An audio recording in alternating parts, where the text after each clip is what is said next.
Assalamualaikum to everyone. Today we will discuss about the important terms related to kinematics. In kinematics, we will discuss about the speed, types of speed, average speed, acceleration, and types of acceleration. Stay with me. Let us start with the first term, that is speed. What is speed? What is speed? Speed is defined as a distance covered by a body per unit time. जब एक body distance travel कर लेता है या cover कर लेता है bye a body, ठीक है, it is defined as a distance covered by a body per unit time is called as a distance, is called as distance. तो मैथमेटिकली स्पीड किसके बराबर होती है? It is equal to distance divided by time, distance divided by time. और वही से डिस्टेंस का जो सिंबल आता है that is S divided by T, S divided by T. और जो स्पीड है, स्पीड का जो यूनिट आता है ऐसा unit that is metre per second, that is metre per second. And important point that the speed is a scalar quantity, speed is a scalar quantity. What is a scalar quantity? Scalar quantity बच्चों उस quantity को हम बोलते हैं जिसमें हम सिर्फ magnitude देखते हैं, इसमें डायरेक्शन का कोई कंसेप्ट नहीं होता है, ठीक है। This is called as a scalar quantity. Where the vector quantity, previous lecture में हमने पढ़ा था कि velocity is a vector quantity. Velocity क्या है? एक वेक्टर क्वांटिटी। तो वेक्टर क्वांटिटी क्या होती है? जिसमें डायरेक्शन भी होती है, particular direction as well as magnitude. जैसे कि यहाँ पर हमारे पास there are the four types of the direction. One is east, west, north and south. अगर कोई ऑब्जेक्ट ईस्ट से मूव हो रहा है, वेस्ट, नॉर्थ और south, this is the particular direction of the object और दैट बॉडी। उस body की जो पर्टिकुलर डायरेक्शन है या तो वो ईस्ट होगी, वेस्ट, नॉर्थ और साउथ, तो उसे हम बोलते हैं वेक्टर क्वांटिटी, जिसमें पर्टिकुलर डायरेक्शन और क्या होगा? मैग्नीट्यूड, ठीक है। तो यहाँ पर अगर कोई बॉडी डिस्टेंस ट्रेवल कर रहा है, for example object distance travel कर रहा है, स्ट्रेट पाथ में भी जा रहा है, ठीक है, it may B curve, it may be straight, it may be parabola, hyperbola etcetera. तो किसी भी डायरेक्शन से वो जब मूव कर रहा है, डिस्टेंस ट्रेवल कर रहा है, तो उसे हम बोलते हैं स्पीड, ठीक है। स्पीड में कोई पर्टिकुलर डायरेक्शन का कॉन्सेप्ट नहीं है, that is why speed is a scalar quantity, क्योंकि इसमें हम सिर्फ क्या देखते हैं? मैग्नीट्यूड। मैग्नीट्यूड का मतलब क्या है बच्चों? यहाँ पर अगर कोई स्ट्रेट लाइन में कोई बॉडी मूव कर रहा है, ठीक है, ए टू बी, सपोज इसने यहाँ पर ए से बी तक 10 किलोमीटर पर आवर, यहाँ पर जो इसकी डिस्टेंस ट्रैवल हुई है, ठीक है, this is the 10 kilometre per hour. तो यहाँ पर हम डायरेक्शन का कंसेप्ट नहीं लेते, क्यों? क्योंकि ये रास्ता स्ट्रेट भी हो सकता है, it may be hyperbola, it may be parabola और it may be straight, and this is called as a speed, this is called as speed. तो स्पीड निकालने के लिए बच्चों हमारे पास इजी एक फार्मूला होती है, दैट इज एसटीडी, एसटीडी। तो ट्रायंगल से हम स्पीड की फार्मूला निकालते हैं, दैट इज एसटीडी। स्पीड किसके बराबर होती है? Speed is equal to distance divided by time, distance divided by time. Speed is equal to D divided by T. जब भी आपको न्यूमेरिकल्स में स्पीड निकालना होगा तो आपके पास दो चीजें गिवन होंगे, one is distance and next that is time, ठीक है। तो अगर आपको टाइम निकालना होगा, time is equal to s divided by t, S divided by t. और डिस्टेंस किसके बराबर है? S divided by t, speed बटा time. This is the formula we can calculate the speed of an object और speed of an body, ठीक है। तो ये एक तरीका है जिसे हम क्या निकालते हैं? एक ऑब्जेक्ट, एक बॉडी की स्पीड। अब इसके बाद आते हैं इसमें टाइप्स ऑफ द स्पीड। पहले जो इसमें टाइप आता है that is the uniform speed, uniform speed. A body is said to be in the uniform speed when it covers equal distance in the equal intervals of time. जब एक body equal distance travel कर रहा हो in the equal intervals of time. For example यहाँ पर आपको graph से पता चलेगा, ठीक है, जब यहाँ पर बॉडी टाइम t1 में कितना डिस्टेंस ट्रैवल कर लेता है that is s1, t2 time में कितना किया उसने? s2। तो जब हम इन दो पॉइंट्स को आपस में मिलाते हैं, द लाइन जो यहाँ पर हमें लाइन मिलेगी वो लाइन क्या मिलेगी? Straight. And this straight line shows that the object और the body is in uniform speed, ठीक है। And this is in mathematics it is equal to y is equal to mx plus c, equation of straight line, equation of straight line. And graph के लिए जब आपको दिखाना होगा uniform speed, तब जाके आपका जो ग्राफ आना चाहिए वो क्या आना चाहिए? Straight line. तो straight line shows that body covers distance in the equal intervals of time, in equal intervals of time, and this is called as a uniform speed. Non uniform speed में क्या होता है? यहाँ पर एक body distance travel कर लेता है, ठीक है, covers the distance but unequal intervals of time. Suppose यहाँ पर टाइम t1 में s1 निकाला, टाइम t2 में उसने कितना निकाला? s1। तो यहाँ पर अनइक्वल इंटरवल्स ऑफ टाइम में एक ऑब्जेक्ट या एक बॉडी डिस्टेंस ट्रैवल कर रहा है, ठीक है, then we say that the object और the body is said to be non uniform speed. जब आपको इसका ग्राफ मिलेगा तो इसका ग्राफ आपको कुछ कर्व में मिलेगा, ठीक है। नॉन यूनिफॉर्म स्पीड का जो ग्राफ आता है that is curve, that is curve, and this is called as a non-uniform speed. Now the what is average speed? Average speed क्या है? Average speed is defined as a ratio of the total distance covered by a body to the total time taken. बच्चों ये ratio होता है, ratio क्या होता है? ठीक है, a ratio is a comparison of the two quantities. In mathematics, ratio is defined as a comparison of two quantities. जब हम दो quantity को compare कर लेते हैं, it is called as a ratio. तो ratio का symbol क्या है? That is 50:50. For example, this is called as a ratio, is defined as a ratio of the total distance. जब ये रेशो होता है टोटल डिस्टेंस जब ट्रैवल कर लेता है एक body to the total time taken. तो मैथमेटिकली हम लिख सकते हैं कि total distance divided by total time. Total distance जब एक बॉडी कवर कर लेता है total time taken is called as average speed. तो मैथमेटिकली में हम इसे लिखते हैं T S by T T, where T is that is total distance, S क्या है distance, T capital T that is total, small T that is time, that is total distance divided by total time taken is called as average speed. What is acceleration? What is acceleration? ठीक है बच्चों, this is the most important topic in physics, that is acceleration. Acceleration is defined as the rate of change of velocity of a body. जब एक body में change आती है कि इसकी बॉडी एक बॉडी की वेलोसिटी में जब चेंज आती है, ठीक है, a rate of change of velocity of a body is called acceleration, is called acceleration. It is also double differentiation of the displacement of a body. तो काइनेमेटिक्स के अंदर और मैकेनिक्स के अंदर इसे दूसरा नाम भी दिया जाता है, इसे बोलते हैं double differentiation of the displacement of a body. Double differentiation of a displacement of a body is also called acceleration. ठीक है, तो यहां पर बच्चों आपको एक ग्राफ दिखता होगा, X axis and the Y axis. This is a graph X axis and the Y axis. Suppose a body starts from the origin. तो यहां पर एक बॉडी है जो ओरिजिन से अपनी जर्नी स्टार्ट कर लेता है, ठीक है, जो यहां पर एक्वायर वेलोसिटी अपनी वेलोसिटी एक्वायर कर लेता है v1 in the time t1. इसके बाद जब वो जब आगे आगे बढ़ता जा रहा है तो इसकी velocity v2 in the time t2. तो यहां पर फार्मूला क्या है एक्सेलरेशन की? That is change in velocity divided by time. Change in velocity को हम फिजिक्स में लिखते हैं v से, इसके ऊपर वेक्टर लगता है. क्यों? Acceleration is also a vector quantity. ठीक है, इसके अंदर वेक्टर होता है, इसमें मैग्नीट्यूड भी होता है और particular direction. Change in velocity को हम v भी लिख सकते हैं, change in time that is t. Call it equation first. Acceleration is equal to, acceleration को हमने बोला it is defined as the rate of change of velocity. तो rate of change of velocity क्या होती है? That is v2 minus v1, t2 minus t1, v2 minus v1 divided by t2 minus t1. Acceleration is equal to, physics में change हम किससे लिखते हैं? That is delta v by delta t. That is the rate of change of velocity divided by rate of change of time. Delta v by delta t, इसको हम equation second नाम देते हैं. If the time taken is very small, तो यहाँ पर अगर इस ऑब्जेक्ट को बहुत ही कम टाइम मिलता है, बहुत ही कम टाइम लगता है, ठीक है, कहां से कहां तक, from the initial velocity to the final velocity that is v1 to v2. अगर यहाँ पर टाइम लगता है v1 से v2 बहुत ही कम टाइम, तो acceleration is equal to limit delta v by delta t. ठीक है, डेल्टा t टेंड्स टू 0. तो यहाँ पर जो टाइम होता है ये टेंड कर लेता है किसके?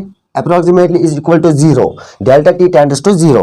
acceleration is equal to del v by del t, that is dv by dt. तो यहाँ पर आप इसको लिख लीजिएगा, this is the rough limit del x by del y by del x is equal to dy by dx. ये differentiation का concept है, मैंने पढ़ाया था. ठीक है, acceleration is equal to dv by dt, that is rate of change in velocity divided by change in time, time. Acceleration क्या है बच्चों? It is a vector quantity. ठीक है, यहां पर जो हमारी फार्मूला बन गई acceleration is equal to dv by dt. तो डिफरेंशिएशन फार्मूला है किसकी? एक्सेलरेशन की. It is a formula in the form of the differentiation of the acceleration is equal to dv by dt. तो यही फार्मूला आपको numericals में apply करना होगा जहां पर आपको एक्सेलरेशन निकालना होगा. तो एक्सेलरेशन क्या है? वेक्टर क्वांटिटी है, इसमें मैग्नीट्यूड भी है और पर्टिकुलर डायरेक्शन. और डायरेक्शन क्या है? Same as that of the velocity. जैसे वहां पर हमने वेलोसिटी की जो डायरेक्शन देखी थी, सेम एक्सेलरेशन की डायरेक्शन भी वैसी है. ऐसा यूनिट जो इसका आता है that is metre per second square. This is most important objective in acceleration. इसका जो यूनिट आता है that is metre per second square. Slope of the velocity time graph gives acceleration due to gravity. यहां पर बच्चों जो आपको ये स्लोप मिलता है, यहां पर acceleration it shows that acceleration due to gravity, जिसे हम स्मॉल लिखते हैं. तो स्मॉल g क्या होता है? That is acceleration due to gravity, that is 9.8 metre per second square. Positive slope means the acceleration, positive slope means that acceleration, negative slope retardation. अगर positive slope आएगा तो क्या दिखाएगा? एक्सेलरेट बॉडी होती है या ऑब्जेक्ट. अगर negative acceleration I that shows the body is in retardation. Magnitude of the area under the time graph gives the distance covered by body. जो यहाँ पर आपको इस ग्राफ में टाइम ग्राफ में जो जब हम एक्सेलरेशन का ग्राफ प्लॉट कर लेते हैं, ठीक है, तो यहाँ पर जो एरिया होता है magnitude of the area under the time graph gives the distance covered by a body. तो यहाँ पर जो ये इस ग्राफ में जो आपको मैग्नीट्यूड मिलेगा ये क्या दिखाएगा? Distance covered by a body. तो distance covered by a body that is v into t, velocity into time, velocity into time. तो डिस्टेंस किसके बराबर होती है? Velocity into time, that is s is equal to v into t. And this is called as acceleration. This is called as acceleration. और जो uniform acceleration क्या है? A body is said to be in uniform acceleration when it change velocity in equal intervals of time. जब एक body अपनी velocity change कर लेता है in the equal intervals of time, तो तब हम कह सकते हैं कि द बॉडी और the object is said to be in uniform acceleration, ठीक है। एंड मोस्ट इंपॉर्टेंट पॉइंट जो टाइम वेलोसिटी टाइम ग्राफ जो आता है नॉन यूनिफॉर्म एक्सेलरेशन का, ठीक है, हमेशा आपको वो दिखेगा स्ट्रेट लाइन में। जैसे कि यहाँ पर हमने ग्राफ प्लॉट किया, ठीक है, तो यहाँ पर जो ये line, this line shows that the body और the object is in the uniform acceleration because object और the body change equal velocity in the equal intervals of time. तो तब हम कैसे, जो यहाँ पर इसका ग्राफ आता है दैट इज स्ट्रेट लाइन, ठीक है। यहाँ पर if the velocity time graph is straight line, अगर velocity time graph straight line में आता है, ठीक है, most important point, if the velocity time graph is a straight line, अगर आपका जो वेलोसिटी टाइम ग्राफ अगर स्ट्रेट लाइन में आता है, ठीक है, parallel to the time axis, अगर वो पैरेलल होगा किसके, टाइम एक्सिस, यानी पैरेलल होगा टाइम के पैरेलल होगा, if this line is parallel to the time axis it has no slope, तब जाके उसका कोई स्लोप नहीं होता है। जब स्लोप ही नहीं होता है that is no acceleration, body is in uniform. जब स्लोप ही नहीं होगा तो that's we should there is no acceleration, तो एक्सेलरेशन नहीं होगी, body is in uniform acceleration, and this is the graph of the uniform acceleration.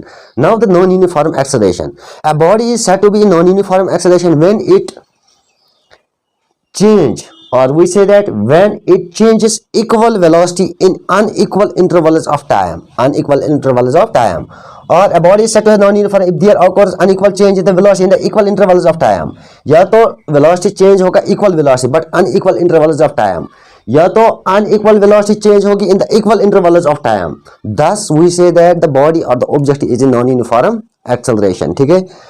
तो बच्चों यहाँ पर इंपॉर्टेंट पॉइंट क्या रखा है यार, it is not a straight line, non uniform acceleration का ग्राफ आपको स्ट्रेट नहीं मिलेगा, ठीक है। जो यहाँ पर आपको ग्राफ दिखता है it is in the curve shaped. यहाँ पर नॉन यूनिफॉर्म एक्सेलरेशन में हमने time axis and the velocity लिया, ठीक है, वाई एक्सिस है वेलोसिटी एंड एक्स एक्सिस है टाइम। तो यहाँ पर जब हमने इन पॉइंट्स को आपस में मैच करवाया, ठीक है, जब हमने इन पॉइंट्स को आपस में मिलाया तो यहाँ पर जो हमारा ग्राफ बन गया that is curve, and this is called as a non uniform acceleration. So this is total about the acceleration types and the non uniform acceleration. तो what do you understand by acceleration due to gravity 9.8 metre per second. बच्चों आपके viva exam में ये question पूछा जाता है, ठीक है, तो कहीं भी आपको ये इंस्पेक्शन में ये क्वेश्चन पूछा जाएगा, what do you understand by acceleration due to a gravity 9.8 metre per second square. तो क्या होता है acceleration due to gravity small g, जिसका वैल्यू क्या आता है 9.8 metre per second square. Acceleration due to gravity shows body under the free fall. बच्चों free fall body क्या होती है, जब हम एक ऑब्जेक्ट को किसी हाइट से गिराते हैं, ठीक है, वहां पर रेस्ट में उसकी जो वेलोसिटी होती है दैट इज 0। इसके बाद जब हम इस ऑब्जेक्ट को नीचे डालते हैं तो वो ऑब्जेक्ट या वो बॉडी गेन कर लेता है वेलोसिटी, ठीक है, and this shows body under the free fall is in uniform acceleration. Acceleration due to gravity का मतलब ये है कि जो फ्री फॉल बॉडी होती है, ठीक है, वो किस में है, uniform acceleration, and the velocity of a body increases uniformly, और जो उस बॉडी की जो वेलोसिटी होती है वो यूनिफॉर्मली इंक्रीज होती है 9.8 metre per second square in every second. तो हमें पता है कि v is equal to u plus at, this is the first equation of motion for the free fall, u is equal to zero acceleration is equal to g। तो यहाँ पर जब हम टाइम मान लेते हैं time is equal to 0, v is equal to 0 plus gt, time जब हम मान लेते हैं v is equal to 0 plus 9.8 into 1, तो यहाँ पर 1 g की t के बदले 1 डालते हैं तो x velocity that is 9.8 metre per second. If the time is equal to 2, v is equal to 0 plus 9.8 t के बदले 2, 9.8 into 2 that is 2 8 is 16 6 1 carry 2 9 is 18 90 that is 19.6 meter per second। velocity जब हम if the time is 3 velocity 0.9.3 into 3 that is 29.4 meter per second।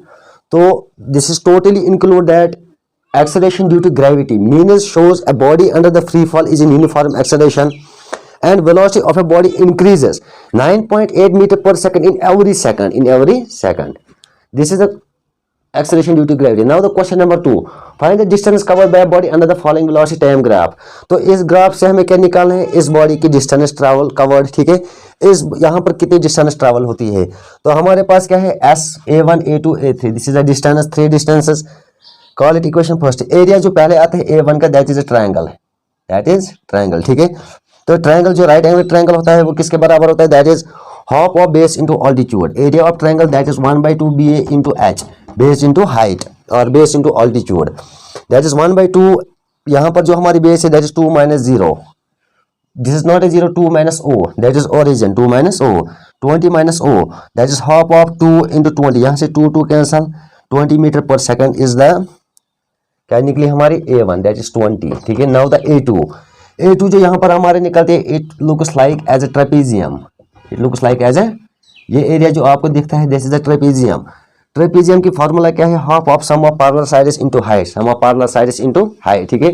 तो यहाँ पर half of that is sum of parallel sides that is 20 plus 30 these are the parallel sides, ठीक है, into height that is 4 minus is equal to half of 50 into 2 cancel that is 50 metre second. ये क्या निकली हमारी A2 that is 50 metre square. Now the A3 बच्चों यहाँ पर फिर से आप देखोगे ये ट्रायंगल बनता है, राइट एंगल ट्रायंगल, बराबर किसके होता है 1/2 base into height that is half of 2 into 30, 2 cancel, यहाँ पर वैल्यू दिया होगा, ठीक है, 2 कैंसिल हो जाएगा, तो यहाँ पर निकला हमारा 30 मीटर स्क्वायर, क्या that is A3 30 metre square. तो अब हम जाएंगे इक्वेशन फर्स्ट पे, S is equal to A1 plus A2 plus A3। तो हमारा जो S डिस्टेंस क्या आएगा, A1 हमारा निकला था दैट इज 20 प्लस A2 हमने निकाला था that is 30 50। So distance is equal 20 plus 30 that is 50, 50 plus 50 that is 100। और डिस्टेंस किस में हम लेते हैं, मीटर स्क्वायर, ठीक है। तो यहाँ पर जो टोटल डिस्टेंस इस ग्राफ की जो हमारी निकली that is 100 metre square, 100 metre square, ठीक है। तो ऐसे आप ग्राफ में क्या निकाल सकते हो, डिस्टेंस कैलकुलेट कर सकते हो। बच्चों वीडियो अगर अच्छा लगे तो वीडियो को शेयर करना, लाइक करना, कमेंट करना, और अगर हमारी चैनल पे नए आए हो तो चैनल को सब्सक्राइब करना। Thank you for watching.